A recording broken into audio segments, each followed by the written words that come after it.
Hey, everybody, this is your Mind Translated podcast. This is your host, Jack, so let's get to it.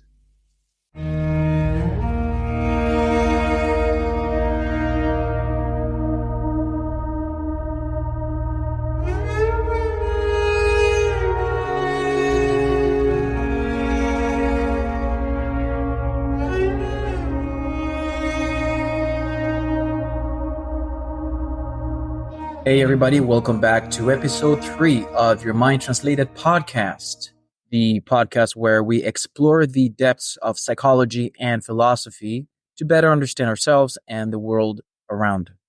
Since I ended my last podcast with the argument that we are not whatever our mind tells us, today I'll be diving into a topic that's both profound and liberating: the idea that we are not our thoughts. The first time I encountered this notion of me not being my own thoughts was during COVID. I was doing this mandatory quarantine and I wanted to read something new. So I went into a forum online and someone suggested the book The Power of Now by Eckhart Tolle. I remember being completely in awe at all this information, crucial information that, although reasonable and clear, it was never taught to me at school, and even most people never talked about it. If you haven't read the book, I highly suggest you to grab a copy of it, download it on the internet, because its insights might help you as much as it helped me. And I think it would also be a great companion for you to read while listening to this episode. So definitely try to find that book and give it a read. The Power of Now by Eckhart Tolle. Imagine this. You're walking down the street and suddenly a thought pops into your head. Something like, oh, I am not good enough, or what if something bad happens today? These thoughts usually can feel so powerful, almost like they define who we are. But what if I told you that these thoughts are not you, that they're just events in the mind passing by like clouds in the sky? Today, we're going to unpack this concept, explore its roots in both psychology and philosophy, and also I will try to discuss with you how understanding it can lead to greater mental freedom. All right, let's start with a bit of psychology. Cognitive behavioral therapy, or as they call it, CBT, is one of the most widely used methods and approaches to psychology today when dealing with clients with mental disorders.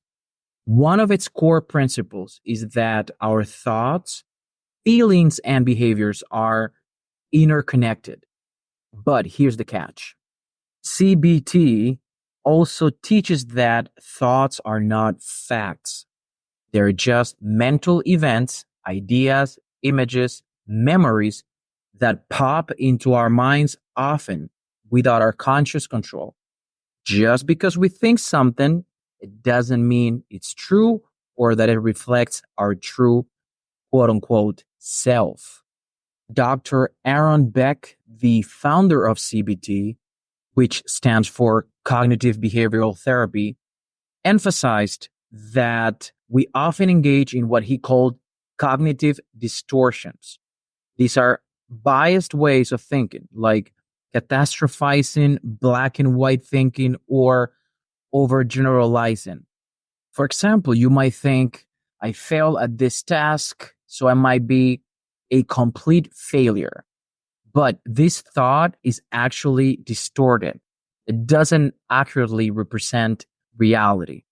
And by recognizing these distortions, we can start to see our thoughts for what they really are. Just thoughts, not truths.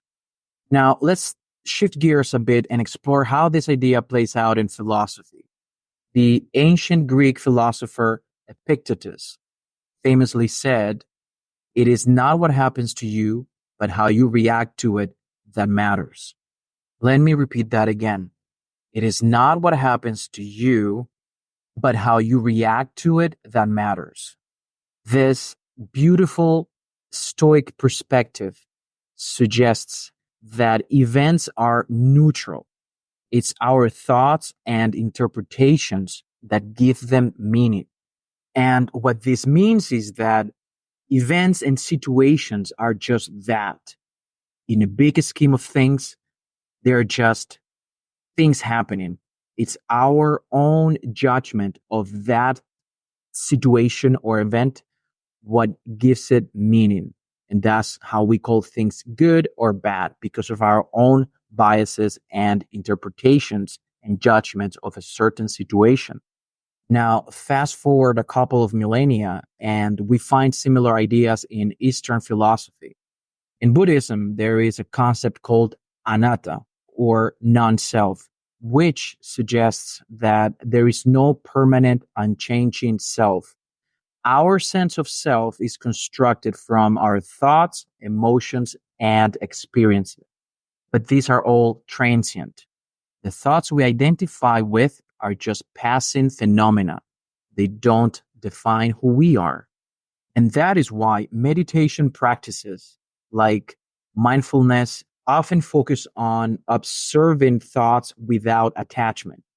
By doing this, we can begin to see that thoughts are like passing weather patterns. They arise, they linger for a little while, then they dissipate.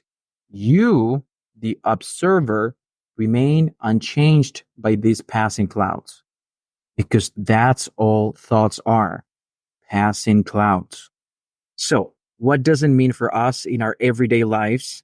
Well, first and foremost, it means that we can start to detach from the thoughts that cause us so much fucking distress. When a negative thought comes to your mind, instead of automatically believing it or letting it control your mood, you can actually take a step back and observe it. Just tell yourself, oh, there's that thought again. Or, interesting that this is what my mind is telling me right now, rather than just letting yourself be controlled by this seductive pull that a thought can have. This practice of non-attachment to your thoughts is not about suppressing them or pretending that they don't exist. It's more about recognizing that you are not defined by your thoughts. You are the awareness behind them, the consciousness that observes them. And this simple shift in your perspective can be incredibly freeing. Just to show you how powerful our belief in thought can be, let me tell you this. There was a study made by Harvard University in which they actually followed 30,000 adults in the US for 8 years, examining their stress levels and whether they believed stress was harmful to their health. The researchers found that people who experienced high stress and believed it was harmful had a 43% higher risk of dying. However, those who faced high stress but did not view it as harmful, they had the lowest risk of dying, even lower than those with little stress. The study estimated that over 182,000 Americans died prematurely in the 8-year period, not due to stress itself, but because they believed stress was harmful. What this study shows is that changing your mindset and thoughts about something as common as stress can affect your health in a positive way if you think that your stress is not harmful to you. If your stress is actually your body's mechanism to be ready for whatever situation you are facing. Just swapping that mindset, swapping that thought of fear of stress into a more positive mindset of, oh, the reason I'm feeling stressed is because my body's getting ready to face this situation. Just having that swapping of thought can affect your life and your health in a positive way. So the approach here is to make stress or the thought of stress as friendly as possible and not as the enemy. Of course, you might say this is easier said than done, and trust me, I am guilty of it as well. Our thoughts can be persistent and some can feel overwhelming. But with practice, we can cultivate a sense of inner space, an ability to watch our thoughts without getting caught up in them. And this is where mindfulness practices can be so valuable. Regular meditation, even just a couple minutes a day, can help you develop this great skill. Something as simple as focusing on your breath, just realizing how the air is getting into your nostrils and how your lungs are receiving all that air. And then you are inhaling, exhaling. Something as simple as that is extremely powerful. You don't need to go sit in a dark corner to start doing meditation. No, just 1 minute being completely focused or trying to focus on your breathing. That is meditation. You're probably thinking now, yeah, yada, yada, yada. All these thoughts that come and go, it could be kind of easy to control them. But what about all those thoughts that seem to persist, that keep coming back to my mind despite all my best efforts?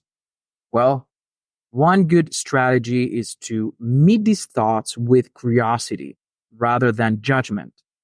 Instead of thinking, why do I keep having this thought? Why do I still have this thing in my mind? Or, I shouldn't be thinking this way. Instead of that, try asking yourself, what is this thought trying to tell me? Or why my mind is producing this thought? And trust me, this approach can help you gain insights into underlying fears or irrational beliefs that might need attention. Another powerful approach is cognitive diffusion, a technique from acceptance and commitment therapy, or ACT. The idea here is to create space between you and your thoughts by altering your relationship with them. For example, if you have the thought of, I'm not good enough, I am not a good person, try to tell yourself, I'm having the thought that I'm not good enough, and I am having the thought of, I am not a good person.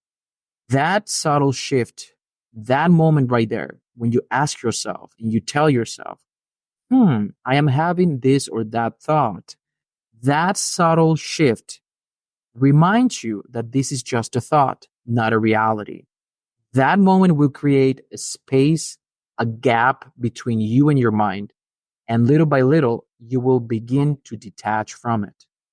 I know this can be a very challenging thing to do. And it's a topic that is very complex because the more you tell yourself, I am not my mind, I am not my thoughts, that sense of detachment is a trigger for our minds to start creating defense mechanisms. And then we feel like, what are you talking about? Why are you saying? Why do you say I'm not my thoughts? I am my thoughts. I am who I am. I am an American. I am Hindu. I am this or I am that. But these things, remember, are just beliefs and things that our minds construct to make a better sense of this quote unquote reality that we all live in. And as I wrap up today's episode, I want to leave you with a reminder. You are not your thoughts. You are the observer, the awareness that exists beyond the mind. Your thoughts are like stories. Some are helpful, some are not, but none of them define you. By learning to observe your thoughts without attachment, you can begin to experience a deeper sense of peace and freedom and control on who you really are. If today's topic resonated with you, I highly encourage you to explore it further. There are countless resources out there, from books and articles to meditation practices, that can help you deepen your understanding and practice. Thank you for letting me be in your ears today. You can see the links to my Patreon and the website Buy Me a Coffee down below on the comments of this podcast, where you can donate and support the podcast, which is greatly appreciated. I am gonna leave you with this great quote by the great David Foster Wallace. Quote, "Your mind is an excellent servant, but a terrible master." End quote. Tune in for the next one. Much love, everybody. Hodafis.